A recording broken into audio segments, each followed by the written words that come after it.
1, 2, 3. Welcome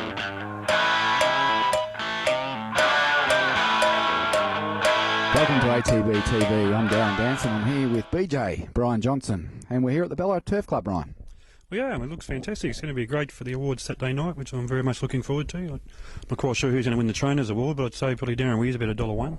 $1. I think Abbott's only $3. Yeah, I'd probably get on Weir. Collingwood, $4.50. I'd probably get on Hawthorn. $1.10. And get on Geelong then, so they're probably good value. I think we've got tables 19 and 20, Brian. I was just having a look over there. We've got prime position, but I just noticed they put you down the back for some reason on your own. Yeah, we've been upgraded since last year. Probably didn't make enough noise last year, so they've put us right in the middle, so we're front and centre. And looking forward to the Ballarat Awards night here. The Ballarat Turf Club do a great job and really look after our business and our clients. We're looking forward to the awards night on Saturday night.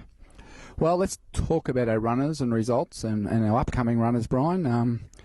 Let's wind the clock back to Hawkesbury on Saturday, where the Chris Waller trained Sir Dylan was first up over 1,400. And I think it was Andrew Late rode him into second place. Did he leave his run too late? Yeah, maybe he did. I think, Chris Waller's fairly happy with the run, I think, first up. He's going to need a few runs to probably find his best. I think you'll find the more racing he has, the better he's going to get. I think Chris has got a good opinion of him. He's a nice horse, and I can tell you now he's going to be a really good money spinner for Connections. That family, the mares had 10 to race for 9 winners, and they've all won plenty of money, and most of them from 4-year-old onwards. Sir Dylan, one to follow. I thought his run was outstanding, and I'm very much looking forward to seeing him over 1,600 or 2,000 metres in the coming weeks. We then cruised over to Singapore on Sunday night to watch Lucky Line. We didn't physically go, but we zoomed in on the TV. And he ran a really nice third. I guess he wasn't first up, but he hadn't raced for over a month. New Zealand champion jockey Lisa Allpress is over there to ride. And he missed a start, Brian, but really hit the long line strongly. Yeah, he did, and it was a pretty good ride by Lisa. She's navigated through the field pretty well in the straight, and he was making good ground towards the end of the line. And I think his turn's going to come. He keeps running good races. Only a matter of time before he gets placed correctly and he'll win a race. I reckon when the blinkers go on, we get on. Okay, let's do that then. All right. And then on Monday, we ventured up the store with the Darren Weir trained Edge of Storm. And Brad Ruella gave him a sensational ride. And he won very well for us. Yeah, fantastic ride by Brad. The horse was beautifully placed on the fence, third on the fence. And I think around the 500 metre mark, he just took off with the horse and left the other sort of horses standing there and riders, and he's just cruised the line. Very, very good win, and he'll probably get out to 2,000 on that run. Yeah, he carried 60 kilos, plus 1 kilo for the vest, so 61. In front at the 400. They couldn't run him down, probably on the worst part of the track. He's a horse that we've been very patient with. He's a 6-year-old, and he had about 15 or 16 starts, brought up his second win. But he's a horse we've been just trying to get out to 2,000, but he's had a few little issues in his last preps, and we've never been able to get him fit and get him to the 2,000 metre mark. And hopefully this prep, he's 100% sound, and I think he'll go well when he gets out to that distance. Yeah, especially if the tracks can stay the same as well. If you get a bit of a dry track here and there and get him nicely placed, especially if you can get him down the weights, he's going to be very hard to beat. Well, then we thought we'd go up to Canterbury on Wednesday, Brian, and we did fly up. Liz, myself and Brian, we all flew up to Canterbury Park on Wednesday to watch our in Costa del Lago colt 3-year-old have his first start with Chris Waller out of Maroon Lady, which makes him a half-brother to Special Harmony, the Group 1 winner. And we had no joy there, did we? Well, probably the only joy was to see the horse. It looked magnificent in the yard, looked outstanding.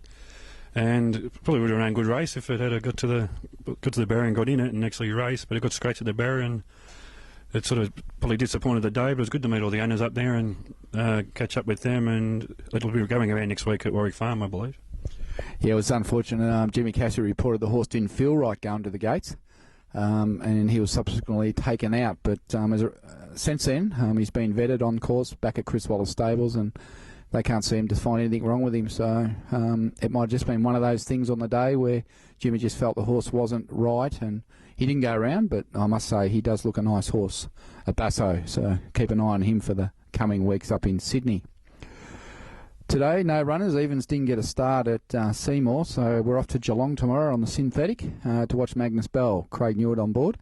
I noticed on TV during the week, they highlighted her last run when she ran 6th, and they put her down as a black booker. And I must admit, I never thought I would have seen the day where Magnus Bell was a black booker, but yeah, black booker, and I think she'll run a big race tomorrow. She's been running well without winning, and the only really downside is the wide draw, but she's certainly going well, and she's very much close to winning. So she seems to like the synthetic, and she doesn't like those wet tracks. So she's up in grade, up to 0 to 64, but there was no other race around for us. So we'll roll the dice and see what happens. Then we're looking over to Kempton in the UK on the all-weather synthetic track, and we might see Tactor Boystron running for Marco Botti. It's only over 2,400. It's been warm over there, Brian, and as we know, he's a wet tracker, so it's either run him Saturday night on the all-weather or keep him for France in about 10 to 14 days' time and get him on a wet track there, because his ultimate goal is on Arc Day in France. He returned to form with a nice third last start, so Marco's obviously got him going well. Yeah, Marco's very happy with him, especially after his first up run. But interestingly, this is going to be a big field. There's about 15, 16 acceptors, which has put most of the fields have been fairly small of late with the stayers, and Wigmore Hall's in the race that finished behind Dandino and the American St Leger, so we get a bit of a form guide around Wigmore Hall and Tactor Boystron. And Gatewood's in there as well. He campaigned here last spring, but he's not coming back this year, so I'm not sure he'll run. We'll hear tonight from Marco about his final thoughts, and we'll either go or we'll pull out. So where do we go there? We're heading off to Warwicknabil on Sunday with Stylish Lily, the Darren Weir trained Stylish Lily, who I thought was very unlucky not to win first up. I thought he went too early on her at the 400 and got on the worst part of ground and stuck on well, only to be beaten a length. And I think she'll run really, really well on Sunday. Yeah, she's beaten by a nice type last time as well, and there's a few lightly race horses in this race, and the only trouble is she's drawn wide too, so if they can get over the wide gate, she should be pretty hard to hold out at the end. It is only a maiden.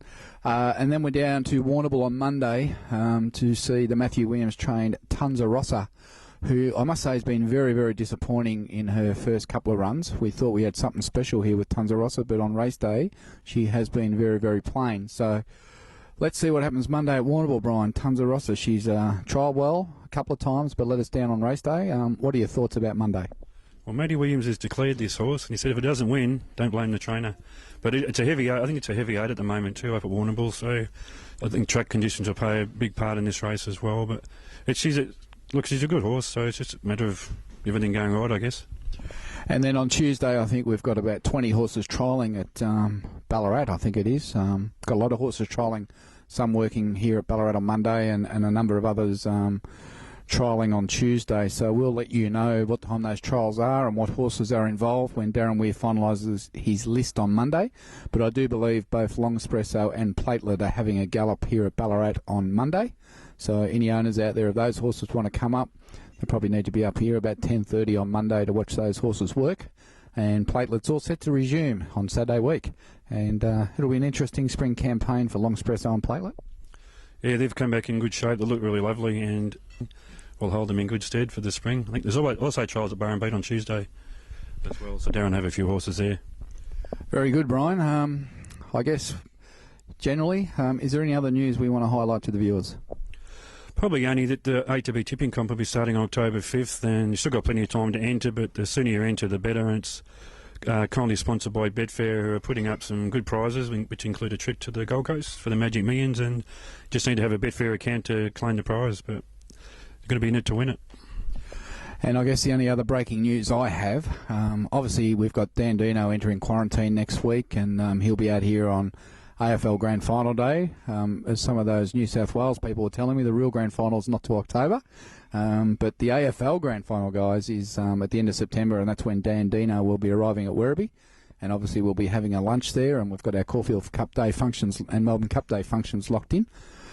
But I'm here to tell you today, Brian, that over the last month in the background, with my agents, we've been searching for new horses, and we've just completed a big update of our database of 280 horses, and we've found that there's 2 horses that have come to the surface that we think will be exceptional horses for 2014.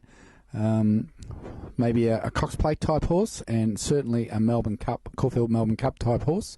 And my plan is to try and secure, particularly the Melbourne Cup, Caulfield Cup horse early, so that he is in work and he's primed up for Dubai in March, because I think that gives us a great opportunity to return our value. But I can't tell you the name of them yet because they're not secured, but we'll continue to do our work over the next few weeks. But I can tell you right here and now, by the end of November, we will have 2 new international horses on our books if everything goes right.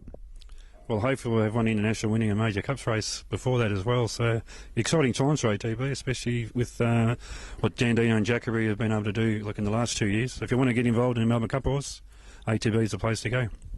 We'll let you know more details, but I wanted to share that with you today so the viewers will get first option to register their interest. You just simply go to our international page or just go to our contacts and let us know to put your name on the list, and we'll do the rest. So after that, Brian, I think that's about it for a wrap for this week. And can you please just keep yourself tidy on Saturday night at the awards night? I don't want to repeat it last year where it took 6 of us to carry out. Yeah, I might drive again this year.